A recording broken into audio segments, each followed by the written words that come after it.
دوای 33 ساڵ کە خەڵک ڕاپەڕی و قوربانی زۆری مامۆستا عەلی باپیر سەرۆکی کۆمەڵی دادگەری کوردستان لە مەراسیمێکدا کە مەکتەبی شەهیدان و پێشمەرگە دێرینەکان و مەڵبەندی ڕاپەڕینی کۆمەڵی دادگەری بۆ یادی ڕاپەڕین ڕێکیان خست بوو وتارێکی پێشکەش کرد و تێیدا ئاماژەی بەوە کرد کە دوای 33 ساڵ لە ڕاپەڕین خەڵک لە سایە حکومڕانی خۆماڵیدا زۆر ڕەشبین بووە و ژیان و گوزەرانیان خراپە چونکە دەسەڵاتداران گرنگی بە حزب و کەسوکاری خۆیان دەدەن.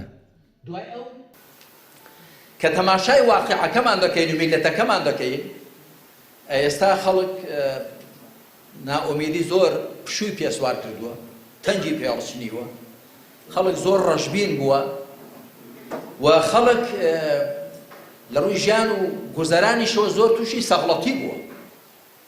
دەبێت لێرە گۆڕانکاری بکرێت. جا ئەوانەی کە غیرەت و جورئەتیشان هەبێ من بە ئاماتەوە بووم ڕۆژێک وەزیرێکی ئێمە بەرپرسێکی ئەم وڵاتەی ئێمە کاربەدەستێکی ئێمە بچێتە سەر تەلەڤیزیۆن بڵێ خەڵکی نەمیل لە جەماوە بەڕاستی من غەڵەتم کردووە، ئێمە بەرپرسیاری غەڵەتی وا کراوە ئەم وڵاتە نیوەی لەدەست درراوە کەچی کەس ئامادە نەدان بە غەڵەتی خۆی دابێنێ.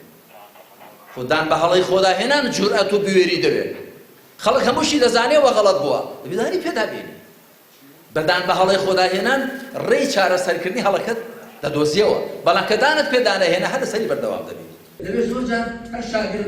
مامۆستا عەلی باپیر هۆکاری ئەم ئیدارەدانە خراپەی هەرێمی کوردستانی بۆ خراپی ئەقڵیەتی حکومڕانی گەڕاندەوە و جەختی کردەوە کە چارەسەر تەنیا ئەوەی ئەقڵیەتی حکومڕانی هەرێم بگۆڕدرێت. من هۆکاری سەرەکی ئەو شێوە ئیدارەدانە سەقەت و خراپەی کە هەردوو حیزبی حکومڕان کە وڵاتەکەیان دابەش کرد و دابەشکردنێکی حیزبی ئێستاش لەگەڵدا بێ دابەشکردنە حیزبەکان بەردەوامە دەیگێڕنەوە بۆ ئەوە کە شێوەی عەقڵیەتی حکومڕانیەکەیان هەڵەوە و شێوەی نیەتی حکومڕانیەکەشیان هەڵەوە. هەم عەقڵیەتی حکومڕانیەکە کە تۆ تەنیا ئێستا ببینی و پێت وابێ ئەم وڵاتە مۆنۆپۆلی خۆت و بنەماڵە و حیزب و خزمەکەتە چۆن زیاتر بۆت بکرێ بیدۆشە پارەوە سەرێکنێ بەبێەوەی ژێردەوەی داخوا خەڵک چی دەڵێ خەڵک چۆن دەژی و پاشان بەبێ ژێردەوەی کە 10 ساڵی دی 20 ساڵی دی دەبێت خەڵک چی لێبێ. چارەسەر چییە؟ چارەسەرەوەی دەبێت ئەو عەقڵیەتە لەگەڵ ئەو نیەت و دڵ و دەروونە بگۆڕدرێت بۆ زانیاریتان. دەبێت هەم عەقڵەکە دەستکاری بکرێ هەم نیەت و دڵ و دەروونەکە. سەرۆکی کۆمەڵی دادگەری تیشکی خستە سەر بەرپرسیارەتی خەڵک لە گۆڕانکاری و نەهێشتنی ئەو ستەم و نادادیەی کە بەرپرسانی هەرێم هێناویانەتە کایەوە بە تایبەتی لە ڕێگەی هەڵبژاردن و دەنگدانەوە.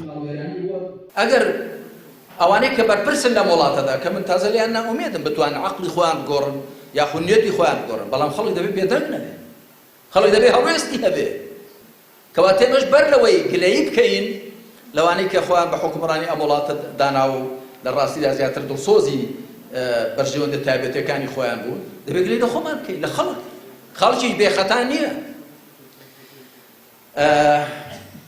دەبێت لەوێەوە گۆڕانکاری بکرێت. خۆی پەروەردگاریش هەواڵی پێداوین إن الله لا يغير ما بقوم حتى يغيروا ما بأنفسهم.